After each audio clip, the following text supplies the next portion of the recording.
So when trying to do the 2x4 chop demonstration video, it struck me that rather than get embarrassed about having the blade get stuck into a piece of wood,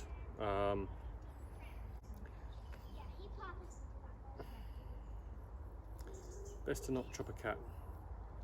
Anyway, now I'm joined by a cat.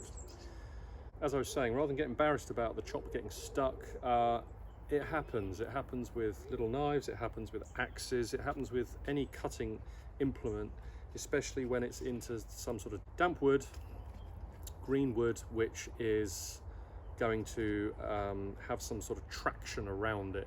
So as you cut through the fibers, the sides of the wood will have a sticking effect on any blade you've got. Now axes you normally get away with, on the one hand, slightly better, as they have usually a wider head and a more pronounced grind to them. But then on the other hand, because of their extra weight and the cutting shape of the grind, they'll often get deeper into a more solid piece of wood, like a tree trunk that you're trying to get through. So whether it is a 2x4, a log, an axe or a machete that you're using for chopping, then you're still going to come up against the problem of the implement getting stuck occasionally in wood. And there's a few key ways, easy, better ways to remove your tool from the wood. Now one is, I'll give an example.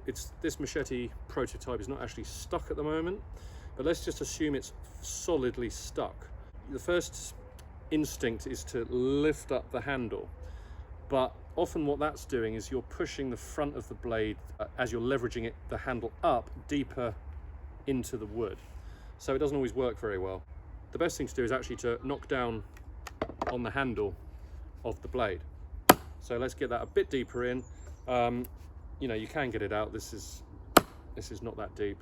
And the grind of the chopper, as the name suggests, was designed to be quite good at chopping and not get stuck on every strike. So you can lift it up and just wiggle it out like that quite easily. But again, assuming it's really stuck, you just want to do a tap on the back a couple of times and that will loosen it. This also works with axes really great, of course.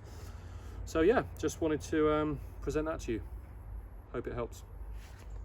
Now there is of course some other techniques that you can use for getting through a piece of wood, whether it's a branch or a log that you're trying to chop up. There's a better method of getting through without the blade getting stuck. Now normally what you want to do is go in at an angle. 45 degrees usually is what you want to do. If you are going through, let me just grab a bit of bamboo, be right back. You can actually see from the cut that I felled it with one roughly 45 degree cut down towards the stem. That's where you've got the rigidity. Obviously bamboo is very hard itself, so you're going to get through something this thin, 5mm, really easily with one chop. But again, if you're holding it, let's just prepare this a little bit. If you are holding it like a branch on a tree, let's imagine, and you're trying to get through, if you're trying to get through the branch, you don't want to come straight down on it. All of your force and energy is just going to make the actual branch bounce. You might get through it, especially if it's close to, let's imagine if this is a tree branch and the tree is here.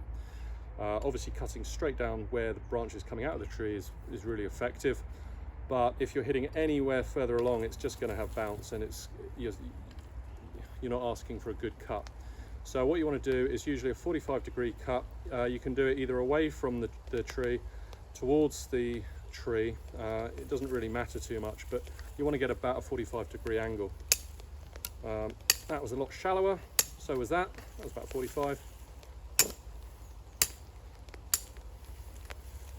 So as you can see, that just gets through it better. Whereas if you try, I'm going to try and just do a downwards cut, it's bouncing. If you have to do a directly down cut, you need to have the branch or wood supported with a base. and then that avoids the bounce, and all of your energy is actually going through cutting rather than making the branch dance. Now the same can be said, it's just starting to rain, so I'm going to have to speed this up a little bit. Storms are due for tonight, and here we are. Now the other point I wanted to mention is, if you have a dirty old piece of 2x4 that you found in the garden, like I have, there's, in professional chopping competitions, certainly the guys in the US will know a lot more about this than us here in the UK. And you don't want to be chopping straight down through the wood. You want to be coming in at an angle, because you will have a less likely chance of the blade getting stuck in the wood. Now, if I show you, I'm going to try and get this blade stuck in the wood, and it can happen quite easily. So if you're just going to do a straight down cut like this with 80% power, that's quite well in there. Now, again, I'm not going to try and lift it up like this, because you're going to end up having the front of the cutting edge trying to force its way through the wood downwards to lift the handle up. So again, we're going to try and just give it a knock, tilt it a bit, knock on the back, little punch, and it comes out. Okay, now if we try that at more of a 45-degree angle, all right, so what's happened is it did deflect a little bit, so you do have to keep your other arm behind you, because although machetes are so much safer in my opinion than hatchets and axes or kukris or other forward slanting blades, they can still deflect off, and you know, if you've got your other arm around here, there's not much you can do to stop it getting hit, possibly. So again, at an angle, and it comes straight out, and that was about the same 80% power. So then you go the other way, and again it comes out quite nicely.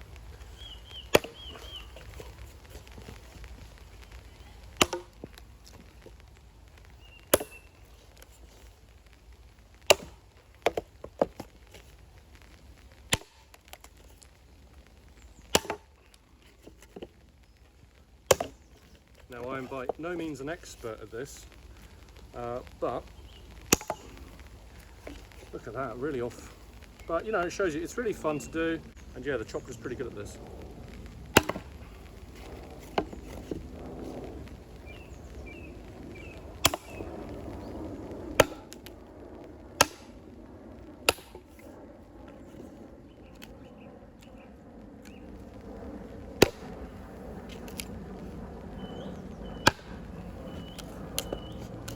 Now, just to show you again, I'm impacting just behind where I designed the weight of the chopper to be at the head.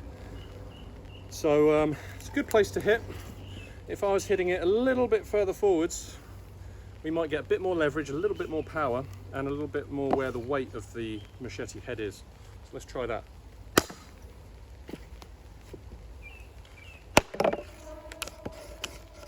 And again, it's a little bit stuck. That was quite a straight down chop, that one. So little punch on the back. It is coming out. There we go.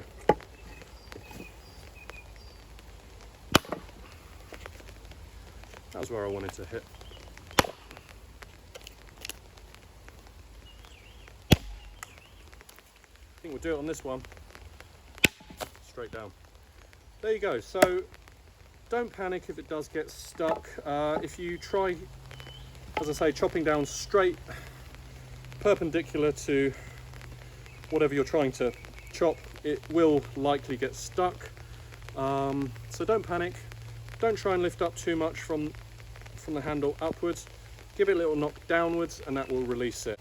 And again, if you can spare all of the wood that we've wasted here, going in at a 45-degree angle, bit of bamboo as well, then it's arguably a much quicker way, because you're not going to be fighting a stuck blade. So yeah, hope that helps. That's just my 2 cents. If you have any other thoughts on this, please let me know.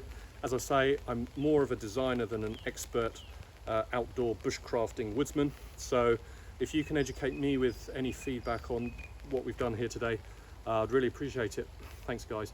Oh, and also another little caveat to this. This is a stinky old prototype blade, so if you see a few dings and dents and a bit of corrosion, don't worry, I've had this for well over a year, and it's actually I left it outside for 2-3 days once to just check the corrosion resistance. It's a high carbon steel. It's got about 80% carbon in this steel, so it will rust if you leave it outside. But the benefit of this steel that we've used is that it can be sharpened up. It's really tough when we've hardened it, and it's just perfect for this intended role of being an all-round outdoor survival tool, camp knife, chopper, trail clearing machete. So yeah, hope you agree. Any comments, please leave them below. Thanks.